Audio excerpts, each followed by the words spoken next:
ये है 3 महीने का बालक सुमित, जो अभी अभी हार्ट की जटिल सर्जरी कराकर लौटा है। आज इस बच्चे को नया जीवन दान दिया है सुधा हॉस्पिटल के हार्ट सर्जन डॉक्टर पलकेश अग्रवाल और उनकी टीम ने। हुआ यूं, रानपुर निवासी प्रधान गुर्जर के यहाँ 3 महीने पहले सुमित ने जन्म लिया। जब सुमित 3 महीने का हुआ तो एक दिन अचानक गंभीर बीमार हुआ। डॉक्टर को दिखाने पर पता चला कि उसके दिल में छेद है और उसको निमोनिया भी था, जिस कारण से उसके फेफड़ों में भी समस्या आ रही थी। सुमित में ऑक्सीजन की मात्रा महज 40% ही थी और वो वेंटिलेटर पे था। जो बच्चा को हल्के हल्के खांसी चल के और नमूनिया की संभावना लगी, तो मेरे तो नमूनिया सोचा पर बच्चा की बहुत हालत गंभीर हो गई। यहाँ मेरे को घबराहट आ गई बहुत जोरदार कि बच्चा तो नहीं बच रहा, बच्चा तो नहीं बच रहा। बच्चा किसी हालत से बच जावे तो भगवान बहुत ही भला करे। तो 3 दिन भर्ती रह गया, वो भी जान नहीं बचती ही पर बचा सकी। तो वहाँ के ये तकलीफ के दोबारे की हो कि भाई इसके दिल में छेद है। जब परिवार वाले सुमित को लेकर सुधा हॉस्पिटल पहुंचे और हार्ट सर्जन पलकेश अग्रवाल के पास पहुंचे, तब उन्होंने जांच के बाद सुमित को नया जीवन दान देने का परिवारजनों से वादा किया। डॉक्टर पलकेश के अनुसार बच्चे के जन्म से ही 2 पंपिंग चैम्बर की जगह एक ही पंपिंग चैम्बर था। वही बच्चे के दिल में छेद भी था, साथ ही वॉल भी खराब था। बच्चे का हमने पहले निमोनिया और उसका फेफड़ों का उपचार किया 3-4 दिन, और फिर जो है बच्चे का ऑपरेशन किया।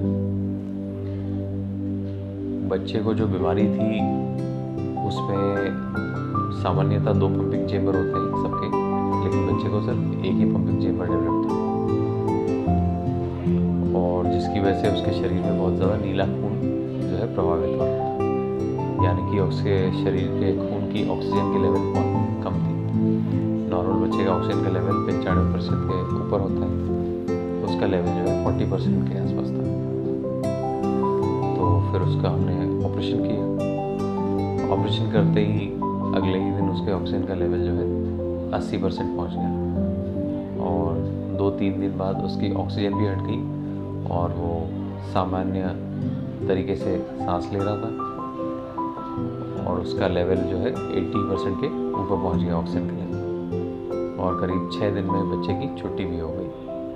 अभी बच्चा जो है पूर्ण रूप से स्वस्थ है, और अब उसको फ्यूचर में कभी भी ऐसी शिकायत नहीं होगी जैसे पहले हुई थी। और दूसरा चीज़ है, उसके शरीर की बढ़ोतरी अच्छे से होगी, उसका दिमाग का विकास भी अच्छे से होगा, और वो एक दूसरे बच्चे की तरह स्वस्थ जीवन व्यतीत कर सकेगा। ऐसा अनुमान है कि 50,000 बच्चों में इस तरह की बीमारी एक बच्चे को होती है। ऑपरेशन के बाद ऑक्सीजन लेवल 40 से बढ़कर 80% हो गया, जिससे बच्चे को अब कोई खतरा नहीं है। पलकेश जी ने ऑपरेशन कर रहे क्या, बच्चा ना बहुत ठीक कर लिया। बहुत धन्यवाद है पलकेश जी अग्रवाल डॉक्टर साहब ने।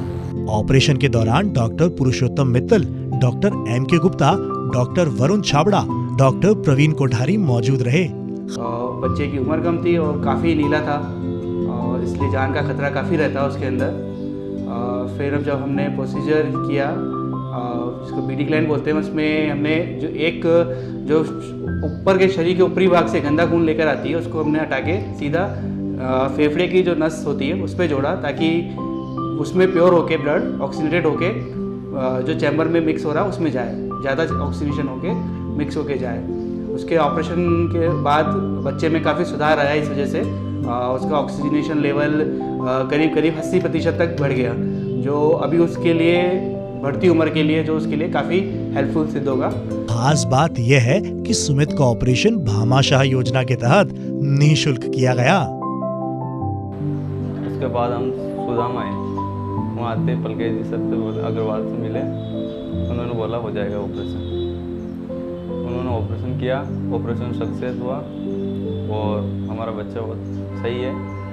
और पलकेश जी अग्रवाल और उनकी टीम को बहुत बहुत धन्यवाद देना चाहते हैं। और हमारा बच्चा स्वस्थ, हमारा ऑपरेशन बामाशय के तहत हुआ, निःशुल्क हुआ, और मोदी जी को बहुत बहुत धन्यवाद देना चाहते हैं हम, हमारा इलाज फ्री हो। डॉक्टर पलकेश अग्रवाल के अनुसार अगर प्रेगनेंसी के दौरान सोनोग्राफी और एनोमली स्कैन कराया जाए तो इस तरह के बच्चों की हृदय रोग से संबंधित समस्या गर्भ से ही पता चल सकती है और गंभीर गर्भस्थ शिशु को आने से रोका जा सकता है। लेकिन ग्रामीण क्षेत्रों में समय पर सोनोग्राफी नहीं कराई जाती है।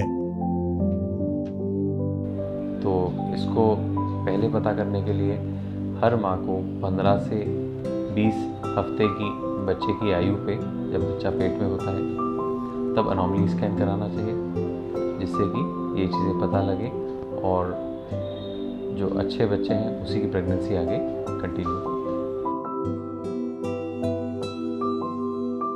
इसमें सबसे इम्पॉर्टेंट है जो गर्भवती महिलाएं होती हैं उनको रेगुलर चेकअप करवाना चाहिए सबसे पहले हॉस्पिटल में डॉक्टर के पास। और इसमें एक बहुत ही इम्पॉर्टेंट सोनोग्राफी होती है। ये एक आम सोनोग्राफी से अलग तरह की सोनोग्राफी होती है। ये 5वें महीने पे की जाती है। इसको एनोमली स्कैन बोला जाता है। एनोमली स्कैन में बच्चे के हर अंग को स्कैन किया जाता है और उसमें देखा जाता है कि किसी अंग में खराबी तो नहीं है, कोई अंग अलग तरह से विकसित तो नहीं हो रहा है। इसमें हार्ट का भी बीमारी देखी जा सकती है, जिससे हमें पता चल सकता है कि हार्ट में कोई दिक्कत तो नहीं है।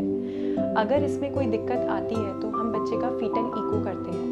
फीटल इको जब बच्चा माँ के गर्भ में होता है उस टाइम ही हो जाता है और उससे हमें और स्पेसिफिक पता चल जाता है कि हार्ट में किस तरह की बीमारी है और आगे उसका किस तरह से इलाज होगा। ये इसलिए इम्पॉर्टेंट है बिकॉज अगर हमें स्टार्टिंग में ही पता चल जाएगा कि बच्चे को हार्ट की यह बीमारी है तो उसका इलाज टाइमली हो सकता है, ताकि जन्म के बाद एकदम से बच्चे का इलाज हो सके जिस टाइम पे उसको रिक्वायर्ड है। ये एनोमली स्कैन जो हम करते हैं ये एक रेडियोलॉजिस्ट द्वारा किया जा सकता है या फिर एक फीटल मेडिसिन एक्सपर्ट्स होते हैं इसमें, जो जिसकी अलग से एक डिग्री होती है, वह एनोमली स्कैन कर सकते हैं। ये एक स्पेशल मशीन पे किया जाता है, उसको 4D मशीन बोलते हैं। अल्ट्रासोनोग्राफी की ही मशीन होती है बट 4D स्कैन होता है इसमें। यह स्कैन सभी महिलाओं को करवाना चाहिए और ये 5वें महीने पर होता है। बट कुछ महिलाओं में ये बहुत ही ज़्यादा आवश्यक हो जाता है और कई महिलाओं में जिनमें एनोमली स्कैन भी नॉर्मल है उनमें भी हमें कई बार फीटल इको करवाना पड़ता है। ये महिलाएं होती हैं जो जैसे जिन्होंने पहले ऐसे किसी बच्चे को जन्म दिया हो जिसमें हार्ट की बीमारी रही हो, दिल में छेद रहा हो, या फिर ऐसी महिलाएं जिन्हें शुगर की बीमारी हो, या फिर ऐसी महिलाएं जिन्होंने ज़्यादा उम्र में गर्भ धारण किया हो जैसे 35 अबव, और ऐसी महिलाएं जिन्हें जुड़वा बच्चे हो, ट्विन प्रेगनेंसी, उनमें ये हार्ट की बीमारी होने के चांसेस ज़्यादा होते हैं। और वैसे तो ये स्कैन सभी महिलाओं को करवाना चाहिए और 5वें महीने पे होता है और रेडियोलॉजिस्ट और फीटल मेडिसिन एक्सपर्ट द्वारा करवाना चाहिए।